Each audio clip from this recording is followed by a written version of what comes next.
So how do you find happiness? Happiness is in struggle. The struggle and the size of the struggle you're facing, along with how important it is and how important you feel it is deep in your heart, is directly correlated to how successful and how happy you're going to feel all of the time.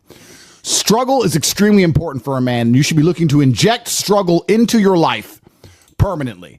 We talked about this in the past emergency meeting, because if you're injecting struggle and that struggle solving those problems lead to a positive place, once you become addicted to it, you're going to become a machine of monumental achievement. There are some very simple, basic things you can do. Weight training, chess, having debates, trying your very best to take care of your mother, retire her, make sure that your people who you love are taken care of. You need goals and resistance and something to fight against to live well, because the distance between pain and joy is what we experience. If you only have joy all of the time and no pain, you are not going to be happy. You don't need drugs. You don't need alcohol. You don't need parties or festivals. You don't need fun. Fun is the vector from which Satan operates. Every time you look at something which is fun, it's all just hedonistic. There's no money to be made. You don't retire your mother. You don't help the world. You don't give to charity. You don't become stronger. You don't become wiser. You don't learn anything. Next time you think of what is fun and someone goes, guys, come, it'll be fun. Sit there, go, wait. Will it? Experiences are unique. Jail was a unique experience. Bunch of fun. Unique. Life's not about fun as a man. Life is about doing the right thing because it must be done. Now, there are some things that are fun which can be earned. And there are some things which are fun that you could do which perhaps involve skill. Driving a supercar around a racetrack is fun. It involves skill. You have to be good at what you do. Cool. But a lot of this fun that is easily accessible to everyone, because not everybody can get a Ferrari on a closed racetrack. I can. You can't, because you're poor. You do not need fun until you've already reached the highest possible echelon. So this whole idea that you need fun in your life, you don't. What you need is purpose. You need discipline. You need hard work. You need things to do which are going to benefit you and the others around you. You need duty. You need obligations. And you need performance metrics. You need people around you who are going to hold you accountable. You don't need to be waking up thinking about fun.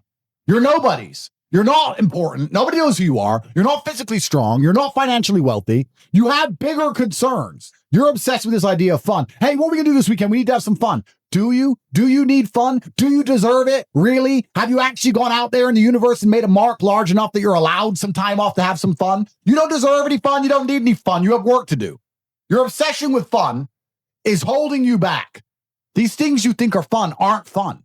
Checking your bank balance in your house, not going out, you're not in a pub, and seeing $20 million liquid is very fun. That's right. Much more fun than anything you could possibly ever do. So although it wasn't fun to sit around and accumulate that kind of wealth, it's the funnest thing in the universe, in a way. For a man, your contentment will come from your purpose, and it will come from your competence, and it will come from succeeding objectives. It will come from completing difficult things that other people cannot complete. It will never come from the easily accessible hedonism, which you have confused for fun. If everybody can do it, you shouldn't want to do it. If everybody can go to that concert, you shouldn't want to go. If everybody can go to that club, you shouldn't want to go. But you should only want to do things others can't do.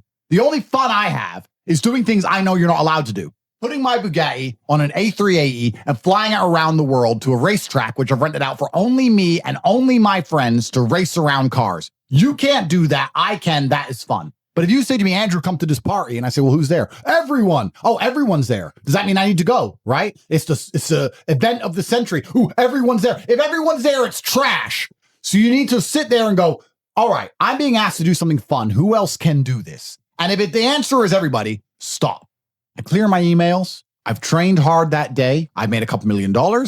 I've spec'd a brand new car. I've checked on all the people I love, all the people I care about. I've donated some money to charity. My children are fed. Their mothers are taken care of. Everything is in order. Everything is in its proper place. That is fun.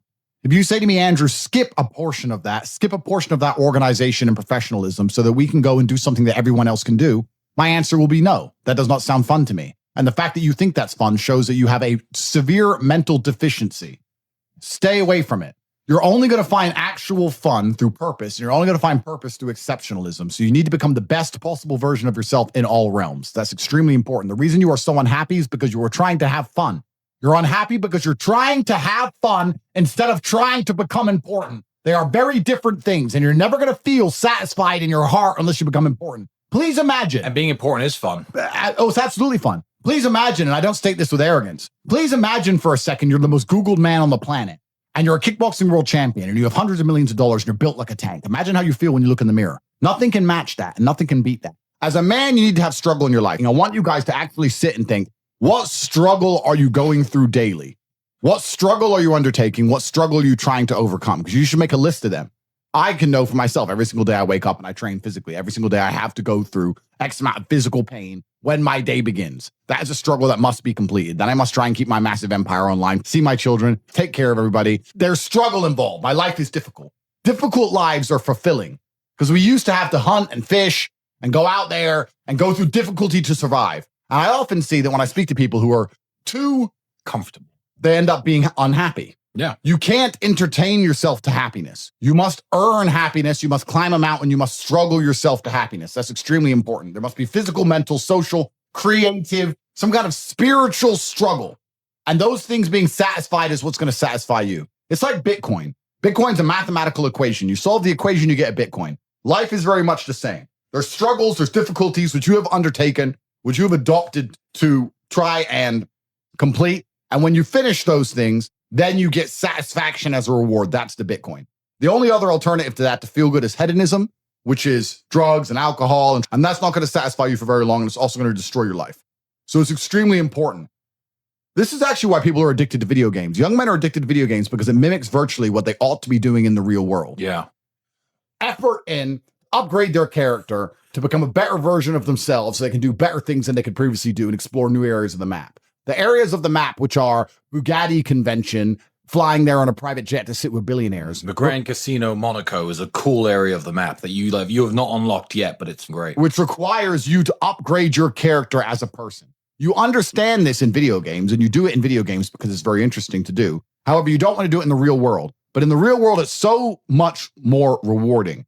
And I actually going to argue that we're living in one of the final periods where that's true. I'd say in a few generations, who you are and who your physical body is may not matter nearly as much. No, but it does matter today. A lot. Exactly. So that's why you should enjoy it while you can. Yeah. So you need to pick the low-hanging fruit first. And the starting block to all of these things is your body. I believe you lift, stretch, move, improve your body, try and train MMA, learn how to fight, get stronger, get bigger muscles. It's a fast track to self-discipline, which will carry over into all other endeavors. And I would argue that is nearly impossible. In fact, how many people can say the gym saved their life? How many people do you know were depressed, started training, got in fantastic shape, and weren't depressed anymore? It is very easy. The low-hanging fruit is your body and upgrading your body. That is the easiest struggle, which is never going to backfire on you and never going to be a negative towards any other facet of your life. And when I look at men who are physical specimens, I think everyone naturally does this, but I'm going to openly say it. I respect them differently than I look at men who aren't. I have a different level of respect for them because they show me they have discipline. They show me they have motivation. They show me they're capable of doing difficult and hard things. Those are the kind of people I trust. They're not afraid of struggle. They're problem solvers. People who train are problem solvers, and you need to become one. And you need to become very, very adept at solving problems pretty quickly. I actually find it amazing that there's people out there who aren't in perfect physical condition. Guys, let me tell you all a news flash. If you eat right and you train hard, you look good. Yeah. It's like a biological certainty. It's almost impossible to be fat and look bad if you eat right and train hard. Your body will react and give you exactly what you want. So why don't you all look like superheroes? Do you not understand how intimidating that is just when they look at a group of people and they all look like superheroes and they can tell they're all disciplined, all hardworking, all dedicated, all physically strong? The struggle is what's beautiful about it. That's the most important thing. That's what you have to understand. Yeah, because no matter how rich you are, no matter how smart you are, no matter what family you're born into, you can only get into shape the same way as everybody else. So you could be Mark Zuckerberg, who's now in shape and he's a billionaire, but you can't say, oh, he bought it. He didn't buy it. He's just in great shape because he earned it like everyone else. You could be flat broke or rich as fuck. If you're in good shape, you had to earn it. It's as simple as that. So yeah, it says a lot about who you are as a person. First, you want to become as strong as physically possible. So you want to be as strong as physically possible. Next, you want to try and make as much money as possible. Not even necessarily for the money, although money is extremely important because it allows you to take care of yourself. We talked about this before, but there's the challenge involved, and solving that challenge is going to make you feel more satisfied as a human. Happiness comes from success, and making money is success. You should try and make people around you smile and be happy. You should try and encourage positivity around you. You should be the kind of person that no one can really complain about their struggles around because they know that you're the person who's going to be like, why are you complaining when you could just simply fix it? Especially successful people. Successful people are uninterested in stealing because we'd rather everybody win and keep the friendship and keep the network and keep the positive orgons and keep the good karma than make a little bit extra money. So it's amazing what you see in the world. And if you become a person who is happy and successful and can take care of himself and adopt struggles, you're going to start finding those other people who do the same thing, and then you're going to build a network and become fantastic. Live with men you're in competition with. So you and your friends need to have friendly competition at all times. Now, you need to meet your friends, and you need to have banter and competition around things that matter. Who's got the most money? Who's worked hardest? Who's discovered XYZ, crypto, stock, new way of generating income? Who's trained that day? Who has the most children? Put some actual competitions together that matter and start competing and being around people, because you are the sum of the 5 people you spend the most time with. Everybody knows this. So why don't you get some genuine metrics that will improve your life? You won't have time to stand around cooking meals if you're friends with somebody who works out for 3 hours a day, for example, because you're going to need to find 3 hours a day to train to beat him, which means you're going to have to just eat that rotisserie chicken as you do squats like a man should. Live with men you're in competition with. This is ultra important, because you can measure yourself against your circle. If Tristan comes downstairs and says, I've done 1,000 push-ups, I will do anything it takes to do 1,001 just to annoy him, because I know that he then has to do 1,002.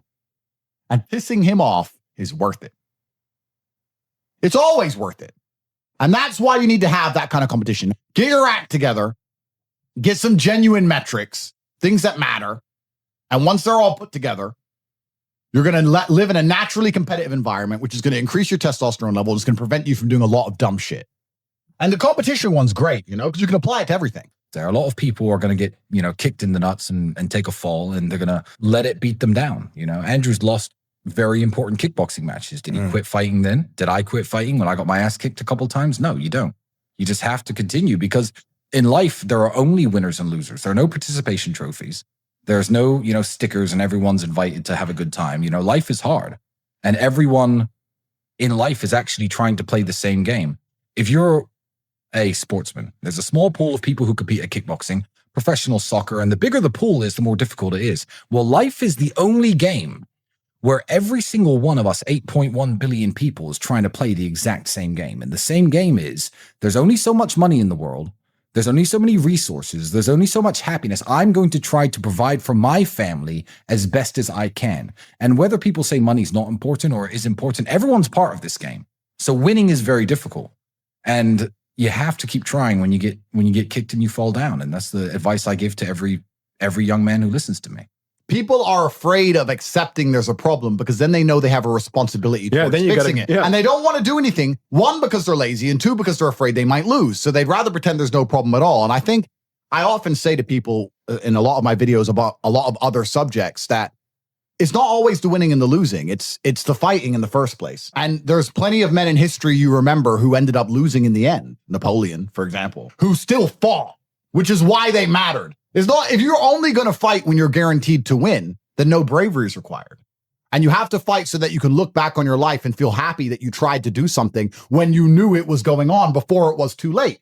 Forget about the winning and losing for now. Focus on the fight. You must wait for the moment when the opponent's mind is scattered and strike without hesitation. If you do not overcome your tendency to give up so easily, your life will lead to nothing. Objectify your demons so you control them instead of them controlling you. Fear is a reaction. Courage is a decision. You have to train your mind to be stronger than your emotions, especially your impulses, or else you're going to lose yourself. You will only be found by the devil once you are lost, and he will lead you to hell. Most of the important things in the world have been accomplished by men who kept fighting when there seemed to be no hope at all. I think it's a good motto, perhaps, for life, for everyone who's watching this. I heard it during a boxing match, and I think it was between Evander Holyfield against some guy who's not nearly as well known. And Holyfield was losing, and then he starts swinging, hitting the guy. And the commentator said, suddenly the champion returns with initiative and vengeance. That's a good slogan for life. You should wake up, look in the mirror, and say, suddenly the champion returns with initiative and vengeance. That's a good way to start your day every single day. Yeah, it is. Initiative and vengeance to become the best possible version of yourself. It's very important. And this is the last piece of advice I want to give to people at home. A lot of people go through life with a very average attitude and they wait for their one big break. But you have to build your big break. And you're going to do that with 1,000 tiny victories.